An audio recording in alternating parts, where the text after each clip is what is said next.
When diagnosed late, that falls to just 1 in 10. Early diagnosis quite simply saves lives. The palace looks the same from the outside. The flags still fly. The guards still march. The official calendar still lists a king as the head of an institution that has survived everything history has thrown at it for 1,000 years. But inside those walls, something has shifted that no flag and no ceremony and no official communication will ever fully describe. Charles signed the transfer, final royal authority, moved from the man who has carried it through illness and scandal and the slow fracturing of everything he built his reign around, to the son who has been waiting. The Camilla scandal made it necessary, and now nothing about this monarchy is the same. The scandal that made the transfer necessary. Every institution has a threshold, a point beyond which the informal management of difficult situations stops being sufficient and the formal response becomes unavoidable, where the accumulated weight of what has been absorbed and managed and contained reaches a level that the containment infrastructure can no longer support, where the institution is forced to choose between the appearance of stability and the reality of it. The British monarchy reached that threshold, and the specific event that pushed it past the point of informal management into the territory of formal institutional response is the Camilla scandal that the palace has been processing with increasing urgency over the weeks leading up to Charles's decision to transfer final royal authority to William. To understand why this specific episode became the threshold moment requires understanding what it added to everything that preceded it. Because the preceding year has been nothing short of extraordinary in terms of the documented confrontations and overreaches and institutional challenges that Camilla's conduct has produced.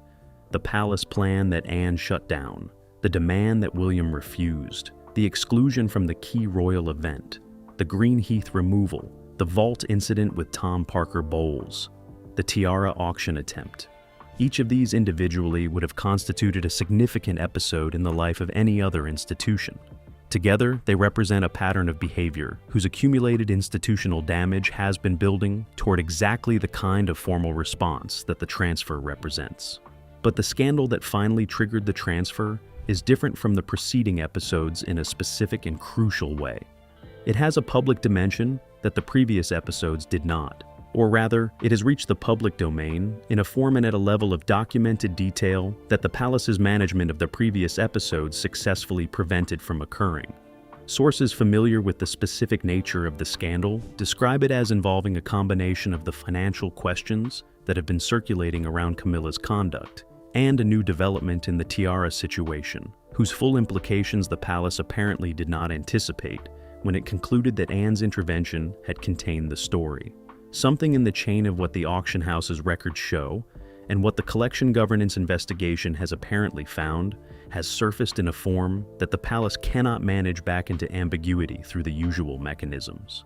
The public dimension is not the entirety of what made the transfer necessary.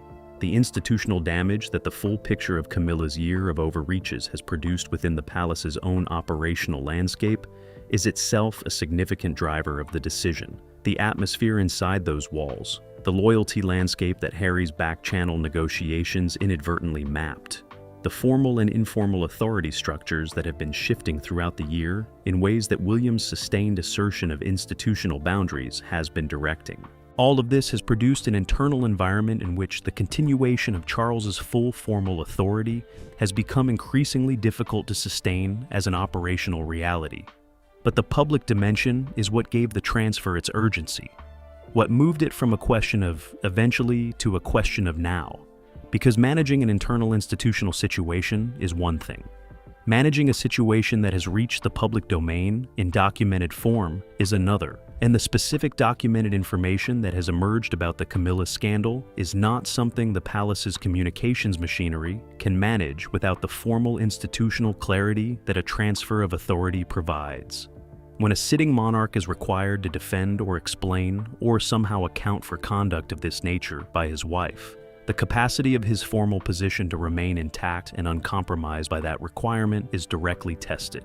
And Charles, whose health has already reduced the practical exercise of his authority in ways that the public communications around his condition have never fully reflected, is not in a position to absorb that test from a platform of full institutional strength. The transfer is partly, sources suggest, a protective act, not just for the institution, for Charles himself. Moving the formal authority to William removes the specific vulnerability that a reigning monarch faces when a significant scandal involving his wife requires institutional response. William can respond to the scandal from a position of newly formalized authority, without the personal entanglement that Charles's relationship to Camilla makes unavoidable if he is the one required to respond. It is a clean separation of the institutional response from the personal relationship. The kind of separation that the monarchy's preference for managing these things internally has always sought to maintain, but that the public dimension of this specific scandal has made impossible to maintain, while Charles retains the formal authority that response requires. Was this transfer Charles's decision alone? Sources who are familiar with the conversations preceding it describe a process that involved more participants than a purely individual decision would have required. William's presence in those conversations is confirmed without the specific nature of his participation being fully characterized. What is clear is that the decision to transfer was not one that Charles reached in isolation and then communicated to William as a fait accompli. It was arrived at through the specific kind of royal family conversation that happens when the people involved understand that the situation has moved past the point where any of the available alternatives to the formal response are genuinely viable, when the choice is no longer between the transfer and something that preserves more of the current configuration, when the transfer is simply the least damaging of the available paths through a situation that has no good options remaining. Charles chose the transfer, but he chose it in a context that the Camilla scandal and the year that preceded it had shaped into one where the choice was between the institution and the appearance of an institution, between the reality of where the authority needs to sit and the performance of a distribution of authority that no longer reflects that reality. He chose the institution, as he always has, when the moment required it most and cost him most to make. What final royal authority actually means. The phrase final royal authority sounds absolute, and in certain respects, it is. But understanding what it actually means in the specific context of the British constitutional monarchy requires moving past the dramatic language and into the practical reality of what has changed and what has not. Charles is still king. That is the first thing to establish clearly. The transfer of final royal authority to William is not an abdication. It is not the formal end of Charles's reign. He retains his title. He retains the constitutional position. The formal machinery of the monarchy continues to describe him as king in its official communications and its public calendar. The flags still fly. The honors are still awarded in his name. The constitutional relationships that define the monarchy's position within the British state remain formally anchored to his person. What has changed is the specific question of where the operational authority over the institution's direction sits, where the decisions that actually shape what the monarchy does and how it functions and what it prioritizes are made, and where the formal sign-off on the most consequential institutional matters is now located in a way that is documented and legally grounded rather than informally understood. That distinction between formal position and operational authority is the one that the transfer makes permanent in a way that the previous informal shifts of the transitional period did not. Throughout the year, William's practical authority over significant institutional matters has been expanding. Through the mechanisms that Charles's health situation created, through the particular space between formal authority and practical necessity that the transitional period opened up, he has been exercising authority that was not formally his, with Charles's awareness and, in some cases, with his explicit or implicit backing, but without the formal documentation that turns practical exercise into constitutional reality. The transfer closes that gap. It takes what has been happening informally and makes it formal, permanent. Legally grounded in a documented transfer that has the constitutional weight of a reigning monarch's explicit conferral, rather than the more ambiguous status of arrangements that emerge from circumstance rather than formal decision. The specific areas covered by the transfer are not fully enumerated in any public account. Sources describe them in terms of categories rather than exhaustive lists. The first category involves the institutional governance of the monarchy itself, the decisions about its direction, its public positioning, its relationships with government, and with the formal constitutional structures it interacts with. These are now William's in a formal sense that the the previous informal arrangements never quite established. The second category involves the management of the royal household and the properties and the assets and the personnel that constitute the physical and operational infrastructure of the institution. This is the category that has the most direct implications for the Camilla situation, because it is in this category that the decisions about access and accommodation and the treatment of institutional assets are made, and those decisions under the transfer now formally belong to William. The third category is the one that sources describe with the most careful language. It involves the formal relationships between the monarchy and its most significant institutional partners, the church, the military, the political establishment, the specific constitutional interfaces that define what the monarchy is in the British state, rather than simply within the royal family. These relationships have always been understood as the most consequential dimension of royal authority, and their formal transfer to William is the element of the document that goes furthest toward making the practical reality of William as the operational King of Britain a formally documented constitutional fact, while Charles technically retains the title. Now, why is this described as final in the specific way that previous authority delegations have not been? The answer lies in the mechanisms available for reversing it. Previous delegations of royal authority, through Councillor of State arrangements and the various formal and informal mechanisms through which monarchs have historically managed periods of reduced capacity, have been reversible through straightforward administrative processes.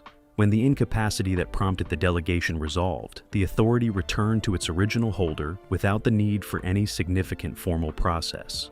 The transfer that Charles has made is different in its reversibility profile.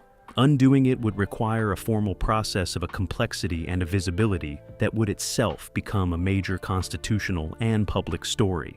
It would require documentation of the reasons for the reversal. It would require the engagement of the legal and constitutional advisors whose involvement in any process of this nature creates a record that exists independently of the palace's communications management. It would require, in the most direct terms, a public answer to the question of why the transfer was reversed, that the palace would find it extremely difficult to provide without confirming the specific circumstances that made the original transfer necessary. In practical terms, this means the transfer is designed to be permanent, even though it is not formally designated as irreversible. It is permanent through the mechanism of making reversal too costly and too visible to be a realistic option, which is another way of saying that William's formal authority over the areas covered by the transfer is not going to be walked back, regardless of how the specific circumstances that produce the transfer evolve. That permanence is its own statement about the nature of the decision Charles made, about the irreversibility he accepted when he signed, about the specific understanding shared by everyone involved in the preparation and the execution of the transfer, that this is the shape of the monarchy going forward rather than a temporary accommodation of a difficult moment. William has been handed the institutional keys, not the symbolic ones, the actual ones, the ones that open the doors where the real decisions are made. And the man who spent a year drawing boundaries and making refusals and asserting authority in the spaces that circumstance and his father's health created is now in formal possession of the authority that all of those actions were always building toward. The question of what he does with it first is the one that everyone inside those walls is watching. The moment Charles let go, what it cost him. There is a particular quality to the moment when someone who has carried something their entire life finally sets it down. Not the relief that the external observer might expect. Not the exhale of someone released from a burden they were never suited to. Something more complicated than relief. The specific disorientation of a person whose identity has been so thoroughly defined by what they were carrying that setting it down produces not just the absence of the weight, but the absence of the self that the weight gave shape to. Charles has been preparing to be king since he was old enough to understand what being king would require. The preparation was not a choice. It was the defining condition of his existence from the moment his mother's accession made it his inevitable future. Everything he did, every relationship he built and damaged and tried to rebuild, every personal choice he made, and the institutional cost of those choices, every accommodation he demanded from the people around him, and every accommodation he made in return. All of it has been conducted in the shadow of the crown he was always going to wear and now wears and has just formally agreed to share in a way that makes the wearing of it something different from what it was before. The moment Charles signed the transfer was witnessed by a small number of people, fewer than the Catherine Ascension document required. Sources describe the atmosphere of the room as carrying a specific and uncomfortable weight that the previous signing did not have. The Catherine signing was painful in specific ways, but it was also, underneath the pain, an act of love, of provision, of a father giving his son and his daughter-in-law something that cost him, but that he wanted them to have. The authority transfer carries a different emotional signature. It is not primarily an act of love, it is an act of necessity. A king responding to a situation that his own personal choices created and that has now exceeded the capacity of the institutional position those choices were always in tension with. It is Charles arriving, finally and formally, at the place that the intersection of his health and his marriage and the year's worth of institutional consequences has been building toward. The cost of that arrival is visible in the account that sources give of his private demeanor in the days surrounding the signing. He is not the Charles of the managed public appearances, the carefully maintained composure of a king, performing the ceremonial requirements of his role with the discipline of someone who has been performing them his entire life. He is something rawer than that, more present to the specific weight of what has happened than the performance allows. Sources describe him as quieter, not in the quiet of someone at peace with a decision, in the quiet of someone still sitting with the full implications of what they have done and finding those implications larger than any advance reckoning prepared them for. The particular silence of a person who knew intellectually that this moment would come and finds, having arrived at it, that intellectual preparation and lived experience of the same moment are not the same thing. The Diana dimension is present in this signing as it was in the Catherine Ascension, but differently. In the Catherine signing, Diana's absence was a grief that intersected with the act of love, the painful complexity of advancing the future queen in a room where the shadow of the woman who was supposed to be that future queen was present. In the authority transfer, Diana's absence is present in a different register. In the question of whether the life Charles chose, the choices he made, the woman he loved, and the costs those choices extracted from the institution and from the people around him, whether all of that arrives in this moment at a reckoning that his mother's long reign and steady example always implied was coming. Diana gave her marriage to an institution that she ultimately could not sustain within. Charles gave his marriage to a woman he could not sustain the institution around. And the moment of the authority transfer is, in one of its dimensions, the formal institutional acknowledgement that the second of those givings has reached the limit of what the institution can absorb without a formal response. He is not being blamed, not by the institution, not by William, not formally by anyone whose voice carries institutional weight, but the transfer itself is a consequence, and consequences, however gently they arrive, carry the awareness of cause, of the choices that made them necessary. And Charles, who has spent his life understanding the relationship between personal choices and institutional consequences in the specific and unforgiving way that the position of heir and then king produces that understanding, is sitting with the full weight of that awareness. The Harry dimension is also present, not in the document itself. Harry is not named in the authority transfer in any way that sources are aware of, but in the room, in the atmosphere, in the specific quality of a father signing a document that formally structures the monarchy's future around the son who stayed while the son who left is building a different kind of life from a different continent. The gap between those two futures, the choices that created it, the irreversibility of the distance between them, all of it present in the pen moving across the paper. Did he cry? Sources are more guarded about this signing than they were about the Catherine Ascension. The tears at the Catherine signing were described with a consistency that suggested multiple people present were aware of them and willing to characterize them. The authority transfer signing is described more obliquely. What sources are willing to say is that the composure in the room was not absolute, that the weight of the moment was visible on Charles in ways that the managed performance of his public life never permits. He let go of the thing that has defined his existence since before he was old enough to understand what it was. And the cost of letting go is not the absence of the weight, it is the presence of everything the weight was covering. William takes the authority, what he does with it. First, power reveals character. Not the seeking of it, not the preparation for it. The moment of its actual arrival, the specific decisions a person makes when the authority they have been building toward is finally, formally, unambiguously in their hands, and the question of what to do with it is no longer theoretical. William has been preparing for this his entire life, but preparation and possession are different states, and the William who received the formal transfer of final royal authority is operating from a different platform than the William who has been asserting institutional boundaries through the mechanisms of a transitional period. The informal authority of a future king navigating a space created by his father's health has its own force. But it is always shadowed by the question of what happens when the person with formal authority decides to reassert it. The formal authority of a transfer that carries the constitutional weight of a reigning monarch's explicit conferral has no such shadow. It simply is, unambiguous, documented, beyond the reach of informal challenge. The first thing William did with the authority he now formally holds was not dramatic in the way that institutional power shifts are sometimes expressed. It did not take the form of a sweeping announcement or a formal statement that declared the new configuration of the monarchy's authority structure to anyone watching from outside. It took the form of something more immediate and more pointed than a public declaration. He addressed the Camilla situation directly, not through the informal mechanisms of palace power that have characterized his approach to the Camilla dynamic throughout the preceding year, through the formal authority he has just been given, through the institutional channels that carry constitutional weight rather than the channels of informal influence and carefully managed non-intervention that were always vulnerable to the argument that he was operating outside his formal remit. Sources familiar with the specific nature of William's first formal actions describe them as involving the direct engagement with the outstanding questions around the collection governance investigation that the Tiara episode produced.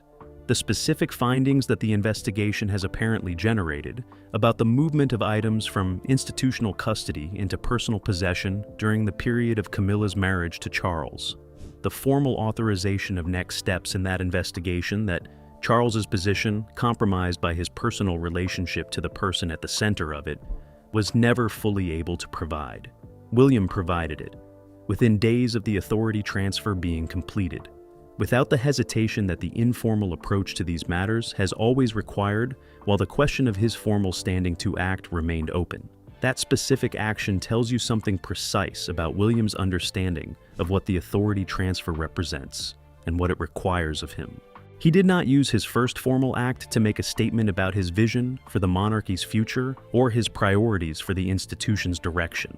He used it to address the specific and immediate problem that the transfer was partly designed to enable him to address: the institutional governance failure that the Camilla scandal represents in its most documented and most formally consequential dimension. That is not the behavior of someone using new authority to make a point. It is the behavior of someone using new authority to do a job that needed doing, and that the previous formal authority structure was not positioned to do. The second set of actions involves the formal communication of the transfer's implications to the people within the palace whose roles and responsibilities it most directly affects. Not a public announcement, a formal internal communication. To the heads of the household operations. To the legal advisors whose work sits at the intersection of the collection. Governance questions, and the broader institutional management issues the year's events have produced. To the specific individuals in the palace's operational structure, whose understanding of where formal authority now sits needs to be unambiguous.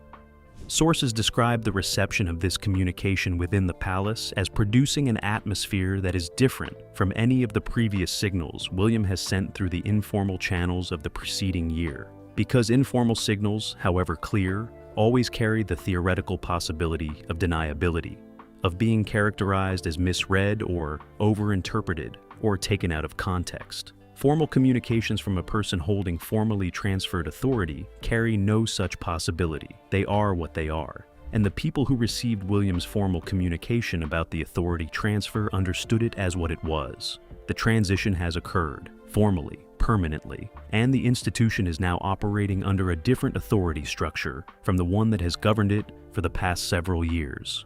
Catherine's role in the first days of the transferred authority is the detail that sources describe with the warmth that has been absent from much of the reporting on the palace's recent dynamics. She has not been a visible actor in the formal mechanics of the transfer. The authority is William's. The formal constitutional position is his. But the partnership that has always been the operational reality of the Wales household means that the exercise of that authority is not and has never been a solo project. She is present, in the decisions, in the conversations, in the specific way that a partnership of two people who have been building toward a shared institutional future for over a decade brings both of them into every significant moment of that future's arrival. William is the formal authority holder. Catherine is the person beside him in the room where that authority is exercised. Together they represent the operational monarchy in a way that has been true in practice for some time. The authority transfer has simply made it true in formal and documented constitutional terms. And the people inside those walls who have been watching the year's events build toward this moment are now operating in the world that the moment has produced, adjusting, recalibrating, understanding that the informal dynamics of the transitional period have crystallized into something with a different and more permanent character. The future king has the authority, and the first thing he did with it was exactly what you would expect from a man who has spent a year making clear what he intends to do when the authority to do it fully arrives. He got to work. The monarchy. After the transfer, nothing will ever be the same. The British monarchy has survived things that should have destroyed it.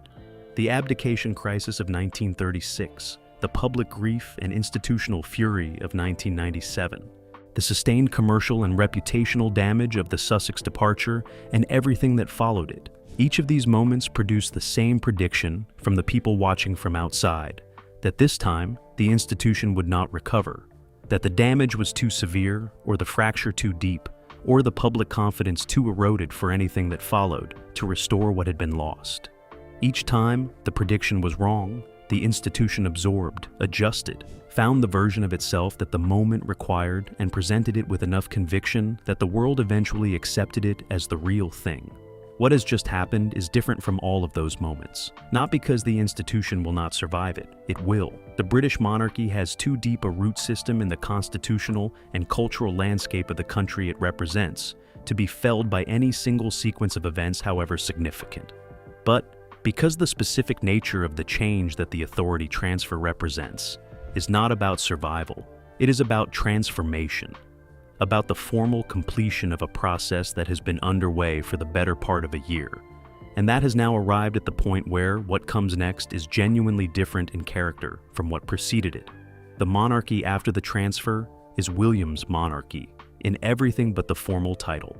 And the formal title is a technicality whose practical significance has been substantially reduced by the authority that now formally sits with the man who will eventually hold it in name as well as in function.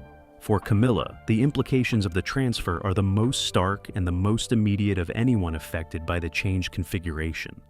Because the transfer removes the last remaining mechanism through which her position has been protected from the full institutional consequences of the year's events. That mechanism was Charles's formal authority, his ability as the reigning king to provide the institutional cover that made formal action against Camilla's interests difficult to execute without his explicit endorsement. The transfer has moved that authority to a person whose disposition toward protecting Camilla's position is demonstrably different from his father's. The formal courtesies will continue. That is not in question. William is too institutionally disciplined and too aware of the public dimension of the monarchy's management to allow any visible disrespect toward the woman who holds the title of Queen Consort while his father is king. The protocol will be observed. The public appearances will be managed with the surface functionality that the institution demands. None of that changes because authority has transferred. What changes is the substance beneath the surface, the specific protections that the authority transfer has removed. The formal institutional cover for the arrangements and the accommodations, and the informal access to institutional assets that Camilla's position has rested on. All of that exists now in a landscape where the authority to maintain it or end it belongs to someone who has been consistently and deliberately moving to end it for the better part of a year. The Sussex situation is the dimension of the post-transfer landscape that produces the most complex set of implications. Harry and Meghan exist outside the institution's formal structure. The authority transfer does not change their position in any direct constitutional sense. They remain where they are, in California. In the post-royal life, they have built around a narrative that the year's events have been systematically undermining. But the transfer changes the character of what any future engagement between Harry and the institution he left would look like and under whose authority it would be managed. Under Charles, the question of Harry's path back to any form of meaningful relationship with the institution has been complicated by the personal relationship between father and son that exists alongside the institutional one. Charles loves Harry, has maintained, against considerable institutional and public pressure, the private position that a door remains open even when everything Harry has done publicly has made keeping that door open painful and difficult to justify.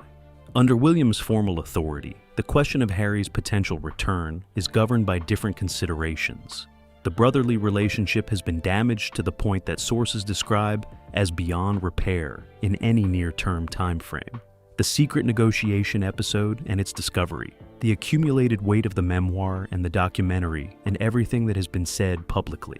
These have produced a different equation from the one that Charles's paternal love has always been modifying in Harry's favor. For the British public, the transfer produces something that the official communications have not announced, and will not announce, but that the accumulation of the year's events makes visible to anyone paying sufficient attention.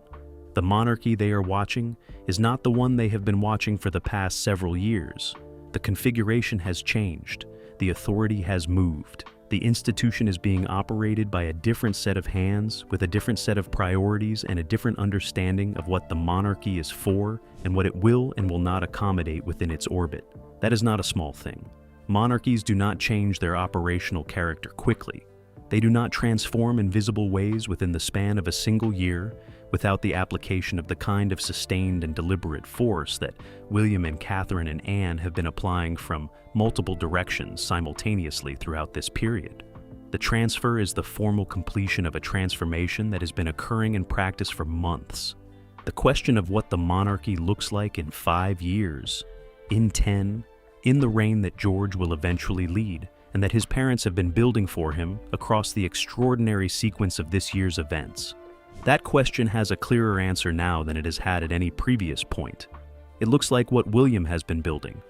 Decision by decision, refusal by refusal, boundary by boundary, property by property, document by document.